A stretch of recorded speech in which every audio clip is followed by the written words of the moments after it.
महाकुंभ का ये विशाल आयोजन, जिसकी आज ये अंतिम रात है और कल सुबह महाशिवरात्रि के पावन पर्व के साथ ही धीरे धीरे करके कल इसका समापन हो जाएगा। यहाँ पर एक अलग तरह की रौनक है, अलग तरह का उत्साह है, अलग तरह का उल्लास है। उत्कर्ष को प्राप्त करने के लिए श्रद्धालु दूर दूर से यहाँ पर खिंचे हुए चले आ रहे हैं, लेकिन वहीं दूसरी तरफ राजनीतिक मर्यादा किस तरह से तार तार की जा रही है। शब्दों की लक्ष्मण रेखा को लांघने में कोई किसी से कमतर दिखना नहीं चाहता है। आज महाकुंभ को लेकर प्रदेश की सियासत कैसे आगे बढ़ी है और नेताओं को क्या थोड़ा बहुत ही सही अपनी जुबान पर लगाम रखनी चाहिए, वो भी तब जब महाकुंभ के बारे में आप अपनी बातों को, अपनी भावनाओं को अभिव्यक्त कर रहे हो। हमारी कवर स्टोरी देखिए।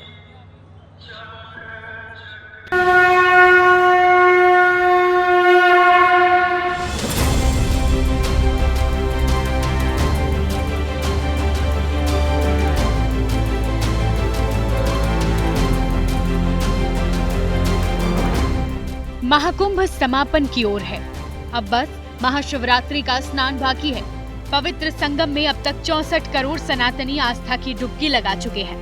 अनुमान है ये आंकड़ा अंतिम स्नान के साथ 65 करोड़ के पार चला जाएगा। ये महज अंकगणित नहीं, बल्कि आस्था के अनुष्ठान का वो ऐतिहासिक कीर्तिमान होगा जिस पर दुनिया भर के शोधार्थी जब शोध करेंगे तो कैमरों में रिकॉर्ड इन तस्वीरों के एक एक पल को बार बार देखेंगे।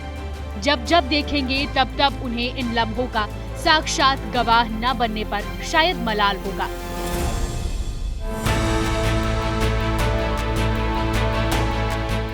यकीन मानिए, प्रयागराज महाकुंभ एक जीवंत अजूबा बन गया है, जिसमें अमीर, गरीब, नेता, अभिनेता, नर, नारी और किन्नर का भेद मिट चुका है। देश के आधे से ज्यादा हिंदू त्रिवेणी में नहा चुके हैं। भारत और चीन को छोड़कर किसी और देश की इतनी आबादी नहीं जितने लोग संगम में डुबकी लगा चुके हैं। इतनी प्रचंड भीड़ के लिए सुगम इंतजाम आसान नहीं। ऐसे में मौनी अमावस्या की रात दुखद घटना भी घटी। फिर भी आस्थावानों के बीच महाकुंभ में मौजूदगी दर्ज कराने का जज्बा कम न हुआ। लेकिन अफसोस कि जिस आयोजन पर विचारों का संगम होना चाहिए, उस पर जुबानी विखंडन हो रहा है। लिहाजा ऐसे लोगों को यूपी के मुख्यमंत्री योगी आदित्यनाथ ने अपने अंदाज में अलंकारों से नवाजा है। गिद्धों को केवल घासें मिली, सुअरों को केवल गंदगी मिली, संवेदनशील लोगों को रिश्तों की खूबसूरत तस्वीरें मिली, आस्थावान लोगों को पुण्य मिला,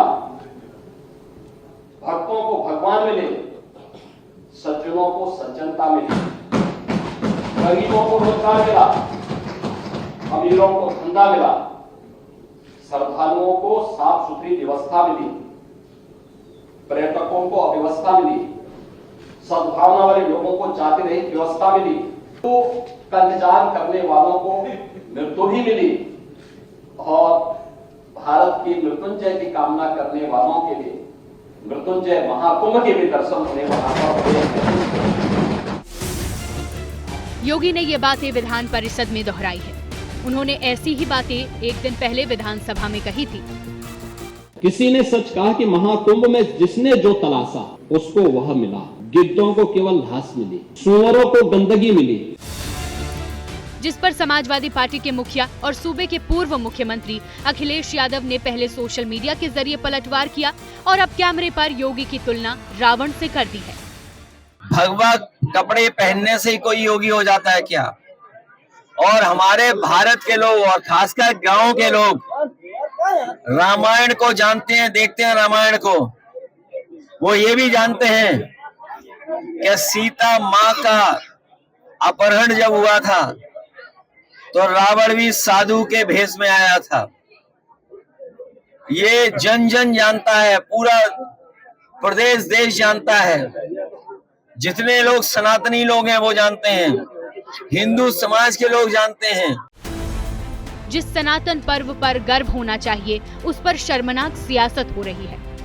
जरा सुनिए यूपी विधानसभा में नेता विपक्ष मुख्यमंत्री को किस उपमा से नवाज रहे हैं और उन्हें मौजूदा उप मुख्यमंत्री से कैसा जवाब मिला।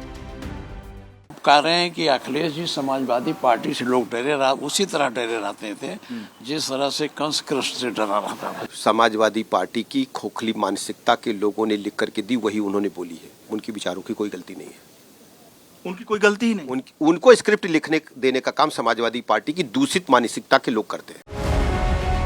आस्था कहती है ये अवसर फिर 144 साल बाद ही आएगा। ऐसे में जो छूट गए वो भी संगम में स्नान और आचमन करना चाहते हैं, जबकि आपस में 36 के आंकड़े रखने वाले नेता हैं कि महाकुंभ पर जुबानी कटार चला रहे हैं।